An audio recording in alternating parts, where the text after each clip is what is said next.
Eh bien bonjour à tous, on se retrouve aujourd'hui pour ce tout premier match de l'Euro 2020 de l'équipe de France face à l'Allemagne.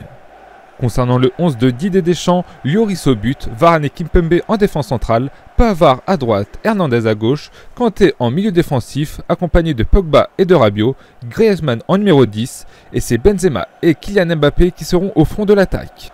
Et il faut attendre la 14e minute de jeu pour voir la première frappe de la rencontre avec cette percée d'Adrien Rabiot qui frappe du pied droit. Mais malheureusement sa frappe s'envole au-dessus de la cage de Manuel Neuer. Et c'est une première période sans réelle occasion de but à laquelle nous assistons. Et voici la mi-temps donc sur le score de 0-0 avec une seule frappe à la clé lors de ces 45 premières minutes. Il s'agit de la frappe d'Adrien Rabiot à la 14e minute de jeu qui est passée très nettement au-dessus du but de Manuel Neuer. On espère donc voir un peu plus de spectacle lors de la seconde période.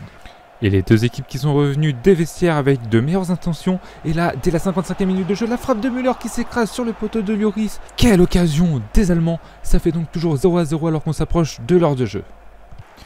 Et alors qu'on joue le dernier quart d'heure de jeu, l'équipe de France pousse pour inscrire le premier but de la rencontre. Et là, c'est Kylian Mbappé qui s'infiltre dans la défense allemande. Il voit Griezmann en retrait, mais non, il tente sa chance. Et c'est le petit filet qui est trouvé par l'attaquant du Paris Saint-Germain. Alors que Griezmann est remplacé par Olivier Giroud. Espérons que les Bleus arriveront à inscrire ce petit but de la victoire. Il ne reste plus que quelques secondes à jouer dans le match. Olivier Giroud qui passe à Tolisso qui vient de rentrer en jeu. Tolisso qui la remet à Olivier Giroud. Giroud qui temporise, qui la passe à Paul Pogba. Paul Pogba qui va se frapper. Il frappe, c'est repoussé par Neuer. Et Giroud qui est là, qui récupère le ballon et qui marque le but du 1-0 pour l'équipe de France à la 91e minute de jeu. C'était les toutes dernières secondes de la rencontre.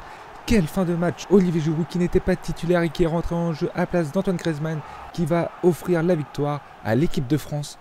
Et voilà, coup de sifflet final, victoire de la France sur le score de 1-0 grâce à Olivier Giroud dans les toutes dernières secondes de la rencontre. Les hommes de Didier Deschamps affronteront donc la Hongrie lors de la seconde journée de la phase de poule de l'Euro 2020. Une victoire des Bleus sera synonyme de qualification pour les huitièmes de finale.